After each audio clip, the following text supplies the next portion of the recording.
Assalamualaikum warahmatullahi wabarakatuh. Nama saya Tiara Nadifa Mulia dari kelas pagi C akan menjelaskan tentang kontrol numerik.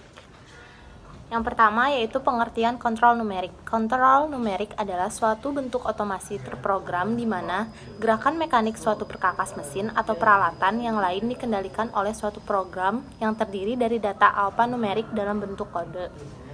Data alfanumerik dinyatakan sebagai posisi relatif antara kepala kerja dan benda kerja, juga instruksi lain yang dibutuhkan untuk mengoperasikan mesin. Selanjutnya, kategori aplikasi NC. Aplikasi NC dapat dibagi dalam dua kategori, yaitu yang pertama aplikasi perkakas permesinan. Aplikasi perkakas permesinan yaitu aplikasi dalam proses penggurdian, pemfraisan, pembubutan, dan pekerjaan logam yang lain. Yang kedua, aplikasi perkakas non-pemesinan. Aplikasi perkakas non-pemesinan yaitu aplikasi dalam proses perakitan, penggambaran, dan inspeksi. Selanjutnya, komponen dasar sistem NC. Sistem NC terdiri dari 3 komponen dasar. Yang pertama, program instruksi. Yang kedua, unit kendali mesin. Yang ketiga, peralatan pemprosesan.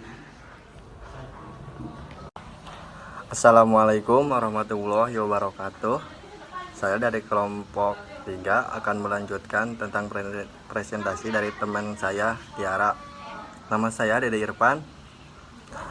Contoh mesin CNC menerjemahkan program yang terdiri dari angka dan huruf tertentu untuk memindahkan spindel atau benda kerja ke berbagai lokasi dan kedalaman. Banyak yang menggunakan G kode. Fungsinya yang meliputi penggilaan wajah, penggilaan batu, penyedapan, pengorbanan, dan beberapa bahkan menawarkan putaran.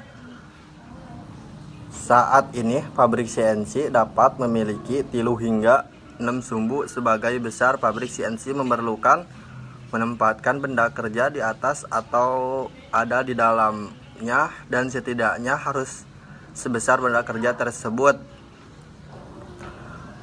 Memotong benda kerja saat diputar membuat pemotongan cepat dan presisi.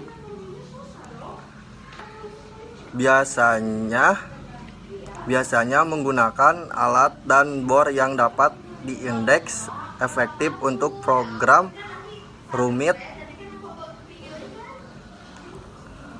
Mesin bubut. Alat CNC lainnya. Banyak alat lain yang memiliki varian CNC. Contohnya mesin bordir, mesin bubut, mesin penggilingan, siklus kaleng, router kayu, memotong plasma, mesin bending tabung, karya logam lembaran, bahan bakar oksi, dan lain-lainnya. Presentasi saya akan dilanjutkan oleh teman saya. Assalamualaikum warahmatullahi wabarakatuh. Perkenalkan, nama saya Nendaria Susandi. Saya akan melanjutkan presentasi dari Dede Irfan.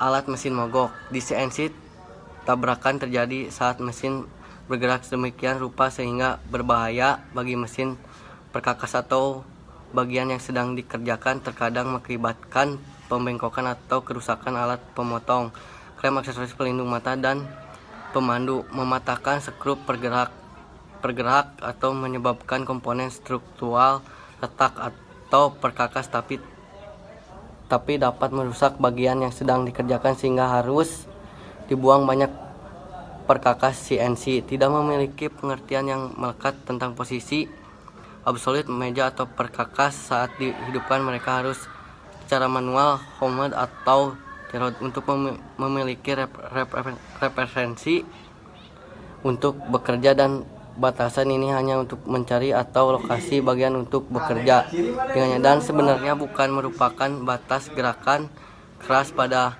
mekanisme seringkali mungkin untuk menggerakkan mesin di luar batas fisik.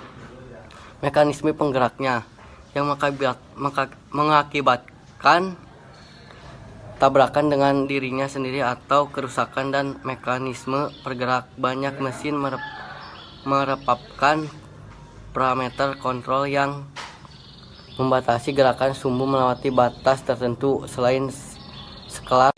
Selanjutnya, sistem kontrol posisi. Dalam sistem kontrol numerik, posisi pahat ditentukan oleh sekumpulan instruksi yang disebut program bagian. Kontrol pemosisian ditangani melalui loop terbuka atau sistem loop tertutup. Dalam sistem loop terbuka, komunikasi terjadi hanya dalam satu arah, dari pengontrolan ke motor, dan pada sistem loop tertutup umpan balik diberikan kepada pengontrol. Variasi beban atau suhu sistem loop terbuka umumnya lebih murah tetapi kurang akurat. Motor stepper dapat digunakan di kedua jenis sistem, sedangkan motor servo hanya dapat digunakan di sistem tertutup. Selanjutnya akan dilanjutkan oleh teman saya. Assalamualaikum warahmatullahi wabarakatuh. Saya akan melanjutkan presentasi dari teman saya yang bernama Nendra Ria Susandi. Selanjutnya, koordinat Kartesius. Posisi kode G atau M semuanya didasarkan pada sistem koordinat Kartesius 3 dimensi. Sistem ini adalah bidang tipikal yang sering terlihat dalam matematika saat tindakan yang perlu terjadi dalam koordinat tertentu. Assalamualaikum warahmatullahi wabarakatuh. Saya Mai Febrianti. Saya akan melanjutkan materi yang teman-teman saya tadi sampaikan. Di sini ada coding seperti dikatakan dalam koordinat Kartesius tadi, ada posisi kode G dan M. Nah, dalam coding ini ada G kode dan kode M. Kode G ini digunakan untuk memerintahkan gerakan tertentu dari mesin, seperti gerakan mesin atau fungsi pengeboran. Lalu ada kode M. Kode M adalah perintah mesin lain-lain yang tidak memerintahkan gerakan sumbu. Format untuk kode M adalah huruf M diikuti 2 hingga 3 digit. Lalu ada keuntungan numeric control dalam jumlah produksi kecil. Yang pertama, mengurangi waktu non-produksi. Yang kedua, penggunaan numeric control dapat memperpendek waktu setup. Waktu penanganan benda kerja pada beberapa mesin pengganti perkakas dapat dilakukan secara otomatis, dan sebagainya. Yang ketiga, mengurangi pekerjaan pengencangan. Yang keempat, numeric control membutuhkan pekerjaan pengencangan yang lebih sederhana dibandingkan dengan menggunakan alat bantu, karena pemposisian part dilakukan dalam proses numeric control. Yang kelima, mengurangi waktu setup. Dan yang terakhir, pekerjaan dapat dilakukan lebih cepat dengan numeric control. Selanjutnya ada karakteristik pekerjaan dengan numeric control. Yang pertama, part yang dikerjakan sering dan dalam jumlah kecil hingga medium. Yang kedua, geometri part rumit. Yang ketiga, part yang dikerjakan memerlukan akurasi yang tinggi. Dan yang terakhir, banyak operasi yang harus dilakukan pada part dalam pemrosesannya. Sekian dari kelompok kami.